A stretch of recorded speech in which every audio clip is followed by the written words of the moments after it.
नमस्कार दोस्तों, stock market studies में फिर से एक बार आपको स्वागत है।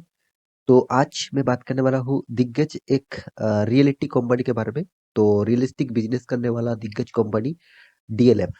तो डीएलएफ के बारे में सारे के सारे इन्वेस्टर को पता है, क्योंकि इंडिया का नंबर वन कंपनी आप बोल सकते हैं डीएलएफ को। उसका मार्केट कैपिटलाइजेशन के हिसाब से नंबर वन है कि जितने सारे रियलिस्टिक बिजनेस करने वाला कंपनी है जो स्टॉक मार्केट में लिस्टिंग है, उनमें देखा जाए तो डीएलएफ नंबर वन है, क्योंकि उसका मार्केट कैपिटलाइजेशन करीबन 1 लाख करोड़ के नजदीक है। अभी तक 1 लाख क्रॉस नहीं किया, तो 1 लाख करोड़ का नजदीक है। तो इसीलिए इसको नंबर वन कहा जाता है।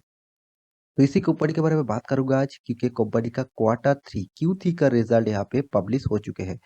तो आपको स्टॉक पे निवेश करना ही है और स्टॉक में आप निवेश करके रखे हैं, तो आपको हमेशा कंपनी के ऊपर अपडेट रहना चाहिए। साथ ही साथ कंपनी का रिजल्ट बहुत एक इम्पोर्टेंट थिंग होते हैं, क्योंकि कंपनी के रिजल्ट से ही पता चल जाता है कि कंपनी फ्यूचर में क्या करने वाला है और फ्यूचर में क्या करेंगे।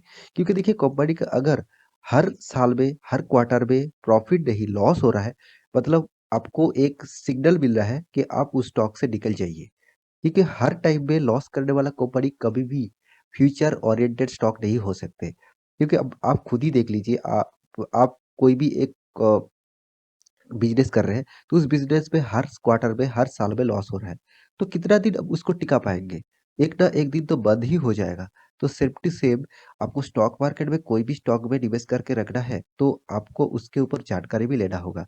तो इस तरीके से जानकारी आपके पास रहेंगे, तो आप एक अच्छा खासा निवेशक बन पाएंगे। साथ ही साथ आप स्टॉक मार्केट मार्केट से पैसा भी कमा पाएंगे और फ्यूचर में भी आप टिके रह सकते हैं। तो बहुत सारे ज्यादातर निवेशक, रिटेल निवेशक क्या करते हैं, स्टॉक के कुछ जानकारी ना लेकर ही वो पहले देखते हैं कोई दिग्गज इन्वेस्टर इन्वेस्ट कर रहे हैं, न्यूज़ चैनल के माध्यम से उसको बोला जाता है इस स्टॉक में फ्यूचर में यह ये होगा, वो होगा, तो इसको सुनकर ही वो स्टॉक में निवेश कर देते हैं। तो मैं यही कहूँगा, आप स्टॉक के ऊपर ज़्यादा जानकारी लीजिए, उसके बाद उसके ऊपर बने रहिए। मेरे कहने का मतलब यही है, सिर्फ मेरे बात सुनकर ही आप स्टॉक में निवेश मत कर दीजिएगा। आप उसके ऊपर ज़्यादातर ज़्यादा इन्फॉर्मेशन कलेक्ट करेंगे, उसके बाद निवेश करने के लिए सोचिएगा। तो चलो देख लेते हैं कंपनी के क्या रिजल्ट किया उसके बारे में, और फ्यूचर के लिए कंपनी क्या करने वाला है उसके बारे में। तो वीडियो को पूरा देखिए, और अभी तक आपने इस चैनल को सब्सक्राइब नहीं किया तो जरूर सब्सक्राइब कर लीजिए। तो चलो फटाफट देख लेते हैं आज के स्टॉक के बारे में।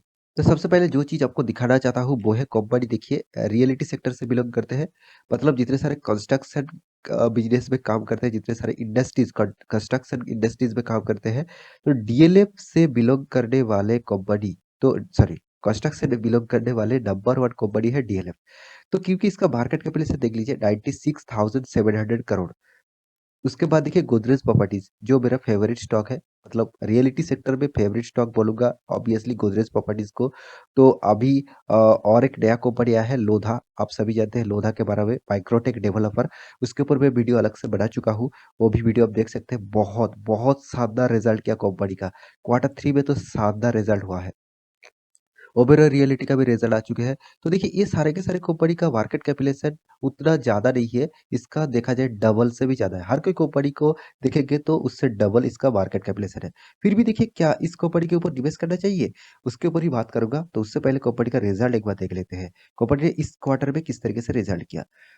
तो यहाँ पे रिजल्ट के ऊपर आ चुका हूँ। तो रिजल्ट का जो फिगर है वो ऑब्वियसली करोड़ों में दिया गया है, तो इसका करोड़ों में फिगर है। और यहाँ पे फर्स्ट कॉलम में क्वार्टर 3 का रिजल्ट, मैं इसको बार बार आपको बोलता रहता हूँ क्योंकि बहुत सारे दोस्त समझ नहीं पाते, तो इसीलिए मैं एक बार आपको यहाँ पे मार्किंग कर देता हूँ। तो यहाँ पे देखिए क्वार्टर 2 का रिजल्ट और क्वार्टर 3 पिछले सालों का रिजल्ट। तो टोटल कंपनी ने जो इनकम किया, देखिए इनकम शानदार हुआ, 1686 करोड़। जो पिछले क्वार्टर में क्या था, 1556 करोड़। मतलब यहाँ पे देखा जाए करीबन करीबन एक 130 करोड़ का टोटल यहाँ पे इनकम का ग्रोथ हुआ। तो 130 करोड़ तक यहाँ पे कंपनी का इनकम ग्रोथ हुआ, ये सबसे बड़ा पॉजिटिविटी है। कंपनी ने इनकम को बढ़ाया, इनकम बढ़ रहा है मतलब कुछ पॉजिटिविटी आ सकता है। तो फिलहाल देखा जाए क्या हुआ। तो उसके बाद पिछले सालों में जो प्रॉफिट हुआ था, सॉरी इनकम हुआ था 1668 करोड़। मतलब यहाँ से भी यहाँ का जब, और यहाँ से भी यहाँ का जब देखने को मिला। तो पहले एक पॉजिटिविटी लेकर ही कंपनी को बिजनेस को स्टार्ट किया। कंपनी का यहाँ पे जो परफॉर्मेंस है उसको अच्छा खासा किया। उसके बाद बारी आते हैं कंपनी के एक्सपर्ट्स की। एक्सपर्ट्स के बारे में बात करूँ तो 1200 करोड़, पिछले क्वार्टर में था 1235 करोड़, और पिछले सालों में था 1281 करोड़। मतलब पिछले सालों में ज्यादा एक्सपर्ट्स था, पिछले क्वार्टर में भी ज्यादा एक्सपर्ट्स था। इसका मतलब क्या है, कंपनी ने जिस तरीके से इनकम किया उस तरीके से इस क्वार्टर में एक्सपर्ट्स को भी कम किया। तो वो ही कंपनी टिक पाएंगे जो कंपनी इनकम करने के बाद भी अगर उसका खुद का एक्सपेंस कम नहीं कर पाए तो वो तो मार्केट से हट ही जाएगा। तो यहाँ पे टोटल एक्सपेंस भी कम देखने को मिला। उसके बाद बारी आती है कंपनी का टैक्सेस। तो कंपनी ने टैक्सेस भी पे किया कितना, 60 करोड़। पिछले क्वार्टर में था 94 करोड़, बहुत ज्यादा टैक्सेस था। पिछले सालों में तो और भी ज्यादा था, 104 करोड़। तो टैक्सेस भी पे किया। उसके बाद कंपनी के हाथ में आया कंपनी का टोटल प्रॉफिट। यहाँ पे टोटल नेट प्रॉफिट के बारे में बात करूं फॉर द पीरियड, इस इस डेटा के बारे में बात करूं तो आप देख सकते हैं 379 करोड़। जो पिछले सालों में क्या था, 378 करोड़। पिछले सालों में था 449 करोड़। इसका मतलब क्या, प्रॉफिट इनकम अच्छा हुआ, एक्सपेंस कम हुआ, टैक्सेस भी कम देना पड़ा।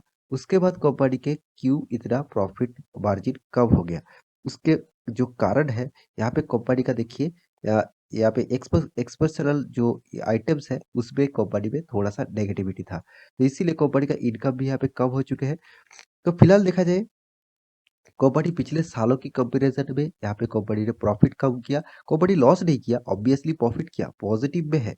मगर कंपनी पिछले सालों से कंपैरिजन करे तो प्रॉफिट बहुत कम किया, और पिछले क्वार्टर की कंपैरिजन करूँ तो करीबन 1 करोड़ ज्यादा प्रॉफिट किया। 1 करोड़, 1 करोड़ बोल सकते हैं आप। तो 1 करोड़ प्रॉफिट ज्यादा किया। और देखा जाए फिलहाल सेम टू सेम प्रॉफिट हुआ है। तो ओवरऑल कंपनी का जो परफॉर्मेंस है आप यहाँ पे ईपीएस के मतलब अर्निंग पर शेयर पे ही देख सकते हैं। 1.53, पिछले क्वार्टर पे भी 1.53 था, और पिछले सालों में था 1.82। मतलब पिछले सालों में अच्छा खासा परफॉर्मेंस यहाँ पे देखने को मिला था। तो सारे के सारे इन्फॉर्मेशन आपको यहाँ पे मैं रिजल्ट में दिखा चुका हूँ।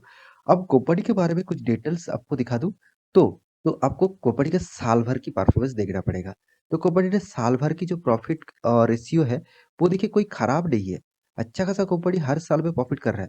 बीच में तो थोड़ा सा कम हो गया था, 2016 में 300 करोड़ तक पहुंच गया था। और 2020 में मतलब कोरोना के सिचुएशन में जो फर्स्ट लॉकडाउन हुआ था, इसका बिजनेस देखिए, सिर्फ इसका बिजनेस नहीं, हर रियलिटी सेक्टर का बिजनेस इस तरीके से नेगेटिव में चला गया था। क्योंकि आप सभी जानते हैं लॉकडाउन हुआ था, लॉकडाउन में घर से बाहर निकलना बंद था, तो इसलिए बिजनेस कैसे होगा। इसका तो रियलिटी सेक्टर में बिजनेस है, कंस्ट्रक्शन के बिजनेस है।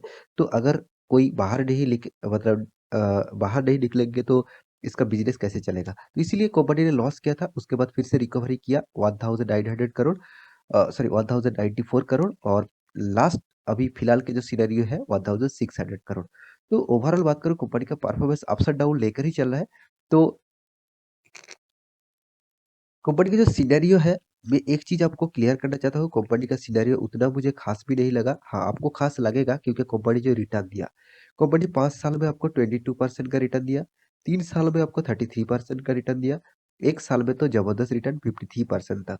मगर 10 सालों में आपको मात्र 5% तक रिटर्न दिया। देखिए, मैं पहले आपको बता दूं, रियलिटी सेक्टर में मैं उतना भरोसा नहीं करता, क्योंकि रियलिटी सेक्टर में ऑब्वियसली फ्यूचर में क्या होगा मुझे पता नहीं, मगर रियलिटी सेक्टर में उतना मैं भरोसा नहीं करता। तो मैं रियलिटी सेक्टर के ऊपर निवेश नहीं किया हूँ। तो आप इस कंपनी के ऊपर निवेश किया है तो आपके लिए कुछ पॉइंट्स जरूर यहाँ पे रखूंगा। तो पहले देखिए कंपनी का sales growth. Sales growth obviously देखिए हर सालों का सेल्स ग्रोथ यहाँ पे नेगेटिव में है। प्रॉफिट ग्रोथ खास है, ऑब्वियसली 5 साल 3 साल और करंट सिनेरियो में कंपनी ने प्रॉफिट जरूर जरूर किया। मगर एक चीज और भी आपको देखना चाहिए, वो है कंपनी का जो कर्जा। कंपनी देखिए पहले तो अच्छा खासा कर्जा लेके बैठे थे 21,000 करोड़ तक, और अभी फिलहाल के लिए कंपनी का 5,000 करोड़ कर्जा है। तो यहाँ पे जो कर्जा है वो ना के बराबर है, क्योंकि कंपनी का मार्केट कैपिटल से 90,000 से भी 96,000 करोड़ से भी ज्यादा है। तो इसके हिसाब से कंपनी का कर्जा ना के बराबर है। तो कंपनी का जो प्रोमोटर जो होल्डिंग है आप देख सकते हैं, 74% प्रोमोटर के पास अच्छा खासा हिस्सेदारी प्रोमोटर के पास है। एफआईएस के पास 16% है, और डीएस के पास देखिए 3% है, और पब्लिक के पास 5%। इसका मतलब क्या है, प्रोमोटर जबरदस्त माल खरीद के रखा है। पहले तो 71.91% था, तो सारे के सारे पॉज़िटिविटी इस कंपनी के ऊपर बहुत सारे पॉज़िटिविटी है, बहुत सारे नेगेटिविटी भी है। तो इसका चार्ट पैटर्न एक बार देख लेते हैं। कंपनी का एक बार चार्ट पैटर्न ओपन कर दूँ, तो आज के दिन में तो 3.5% तक तेज़ी हुआ था, क्योंकि कंपनी का रिज़ल्ट जो आने वाला था, कंपनी का रिज़ल्ट भी अच्छा खासा आया है। मैं यही कहूँगा, कंपनी का रिज़ल्ट कोई खराब नहीं हुआ, रिज़ल्ट अच्छा खासा हुआ, मगर कंपनी ने जिस तरीके से परफॉर्मेंस होना चाहिए था पिछले सालों के कंपैरिज़न में, तो उस तरीके से परफॉर्मेंस यहाँ पे नहीं देखने को मिला। तो 1 साल की चार्ट पैटर्न के बारे में बात करूँ, तो सॉरी 1 मंथ की, तो यहाँ पे आपको नेगेटिविटी, छोटा-मोटा नेगेटिविटी देखने को मिलेगा। 6 मंथ की चार्ट पैटर्न ओपन कर दूँ, तो 6 मंथ में जो कंपनी परफॉर्मेंस किया, तो यहाँ पे भी थोड़ा-सा छोटा-मोटा नेगेटिव आपको देखने को मिलेगा। और 1 साल की चार्ट पैटर्न ओपन कर दूँ, तो 1 साल में आप देख सकते हैं, तो करीबन 39% तक रिटर्न कंपनी आपको दे चुके हैं। मगर 5 साल की आपको आपके सामने मैं फिगर आपको दिखा दूँ, तो करीबन 173% तक रिटर्न दिया। कोई खराब रिटर्न नहीं है, अच्छा खासा रिटर्न है। मैं ज़रूर कहूँगा, रियलिटी सेक्टर में इस तरीके से रिटर्न मिल रहा है, कोई खराब रिटर्न नहीं है। क्योंकि रियलिटी सेक्टर उस तरीके से तेज़ी से भागते नहीं, जिस तरीके से बाकी सेक्टर भागते हैं। क्योंकि मैक्सिमम चार्ट पैटर्न देखेंगे, तो आपको कुछ नेगेटिविटी यहाँ पे ज़रूर लगेगा। क्योंकि देखिए, कंपनी का जो हाई था, करीबन-करीबन आपको 1000 के ऊपर देखने को मिला था। उसके बाद मार्केट में इतना बड़ा गिरावट हुआ, करीबन 90% तक, इस स्टॉक में 90% तक गिरावट हुआ था। एक टाइम यहाँ पे 80 टू 90% तक गिरावट हुआ था। उसके बाद थोड़ा छोटा-मोटा यहाँ पे रिकवरी किया। अभी फिलहाल का जो सिनेरियो है, मुझे इसका परफॉर्मेंस कुछ इस तरीके से लग रहा है, तो थोड़ा-सा रिकवरी हुआ, ₹130 से अभी चल रहा है ₹400 तक बोल सकते हैं। तो यहाँ पे जो रिकवरी किया, वो रिकवरी ठीक-ठाक है, मगर इसका चार्ट पैटर्न देखकर मैं निवेश करने के लिए ज़रूर नेगेटिविटी में हूँ, क्योंकि इस तरीके से चार्ट पैटर्न मुझे पसंद नहीं है।